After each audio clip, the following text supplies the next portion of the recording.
ಜಿ5 ಇರುವಾಗ ನೀವು ನಿಮ್ಮ ನೆಚ್ಚಿನ ಶೋಗಳನ್ನ ಎಂದಿಗೂ ಮಿಸ್ ಮಾಡಿಕೊಳ್ಳುವುದಿಲ್ಲ. ಅದು ಸಂಪೂರ್ಣ ಉಚಿತವಾಗಿ. ಈಟೆಲ್ಲ ಆಯ್ತಿರೋದಕ್ಕೆ ಕಾರಣನೇ ಅವ್ವ. ಸುಮ್ಕೆ ಬ್ಯಾಡ್ದೆ ಇರೋದನ್ನೆಲ್ಲ ಮೈ ಮೇಲೆ ಬಿಡ್ತಾವಳೆ. ಅತ್ತೆಮ್ಮ ಯಾಕೆ ಹಿಂಗೆ ಮಾಡ್ತಾರೋ?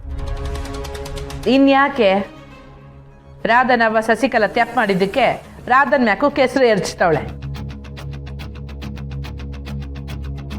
ಅಜ್ಜಿ ಹಾಗಾದ್ರೆ ಅಣ್ಣ ಏನ್ ಮದ್ವೆಗೆ ಬರಲ್ವೇನವ್ವ? ಲಗ್ನ ತಡಿಬೇಕು ಅನ್ನೋ ಉದ್ದೇಶ ಇರೋರು ಯಾರು ಬರೋದೇ ಬೇಡ.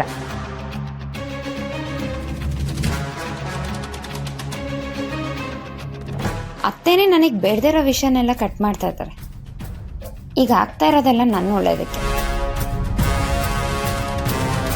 ಅವ್ವ ಹಿಂಗೆಲ್ಲ ಮಾಡ್ತಾಳೆ ಅಂತ ಗೊತ್ತಿದ್ದೆ. ನನ್ನ ಅವ್ವಂಗೆ ಯಾವ ವಿಷಯನೂ ತಿಳಿಸ್ದೇ ಇದ್ದಿದ್ದು. ಆದ್ರೆ ಅದು ಹೆಂಗ್ ಗೊತ್ತಾಯ್ತೋ ಇವನು ಈಸಿಯ ತಿಳ್ಕೊಂಡು ಎಲ್ರನ್ನು ಗುಂಪು ಕಟ್ಟಕ್ಕೆ ನೋಡ್ತಾಳೆ. ಹೋಗ್ಲು ಬಿಡು ಬಂಗಾರ, ಸುಮ್ಕೆ ಅದ್ರ ಬಗ್ಗೆ ಯೋಚನೆ ಮಾಡಿ ಯಾಕೆ ತಲೆ ಕೆಡ್ಸ್ಕೊತಿದ್ಯಾ? ಇಲ್ಲ ರೀ, ರಾಧಾ ಮೊದಲೇ ಹೇಳಿದ್ಲು ಈ ಲಗ್ನ ಯೋನ ನಿಶ್ಚಯ ಆದ್ರೆ ಇದಕ್ಕೆ ಮೊದಲು ಖ್ಯಾತೆ ತೆಗೆಯೋದೆ ಅವ್ವ ಅಂತ. ಮಾಡಿದ್ರೆ ಹಂಗೆ ಆಯ್ತು.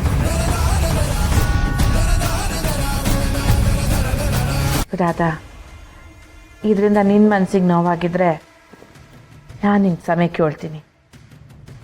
ದಯವಿಟ್ಟು ಕ್ಷಮಿಸ್ಬಿಡವ. ನನಗೆ ಬೇಜಾರಾಗಿರೋದಂತೂ ನಿಜ ಅತ್ತೆ. ಹಾಗಂತ ನೀವು ನನ್ನನ್ನು ಕ್ಷಮೆ ಕೇಳೋದೆಲ್ಲ ಬೇಡ.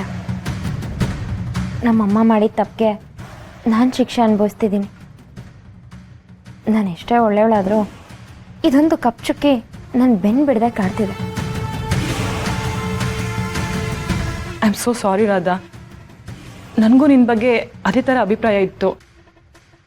ಯಾವಾಗ ಸ್ನೇಹ ಸತ್ತಾಗ ಈ ಮನೆ ಪ್ರೀತಿ ಕಾಳಜಿ ತೋರಿಸಿದ್ಯೋ ಆವಾಗ ನನಗೂ ನಿನ್ನ ಬಗ್ಗೆ ಇದ್ದಿದ್ದ ಅಭಿಪ್ರಾಯ ಬದಲಾಯಿತು.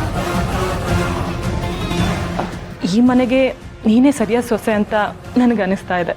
ಥ್ಯಾಂಕ್ಸ್ ವಸು, ನೀನಾದರೂ ನನ್ನ ಅರ್ಥ ಮಾಡ್ಕೊಂಡಿಯಲ್ಲ, ನನಗಷ್ಟೇ ಸಾಕು. ಚಿನ್ನ ಯಾವತ್ತಿದ್ರೂ ಚಿನ್ನನೆಯ, ತಗಡಾಗಕ್ಕಿಲ್ಲ.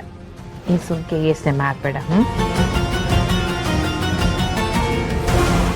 ಅತ್ತೆ, ಇದನ್ನೆಲ್ಲ ನೋಡ್ತಾ ಇದ್ರೆ ನನ್ನ ಕಂಟಿ ಮಾವನ ಮದುವೆ ಮುರಿದು ಸ್ನೇಹಂಗೆ ಮಾವನ್ನೇ ಗಂಟಾಕ್ಬೇಕು ಅಂತ ಬೇಕು ಅಂತಾನೆ ಯಾರೋ ಇದನ್ನೆಲ್ಲ ಮಾಡ್ತಿದ್ದಾರೆ ಅಂತ ಅನ್ನಿಸ್ತಿಲ್ವಾ? ಅನ್ಸದಲ್ಲವ, ಅದೇ ದೀಟ. ಹಿಂಗೆಲ್ಲ ಹೇಳಿದ್ರೆ ನಮ್ಮ ಪುಟ್ಟಕ್ಕನ ಮ್ಯಾಕೆ ಅನುಮಾನ ಪಡಬೇಕಾಯ್ತದೆ ಬಂಗಾರ.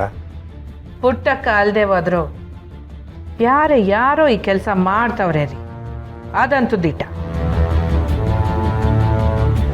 ಹಾಗಾದ್ರೆ ಅದನ್ನ ಹೆಂಗವ ಕಂಡಿಡಿಯೋದು? ಅದನ್ನ ಕಂಡಿಡಿಯಕ್ಕೆ ನಂತವನೇ ಒಂದು ಉಪಾಯ ಐತೆ, ಮಾಡ್ತಿದ್ದೆ. ಏನತ್ತೆ ಅದು?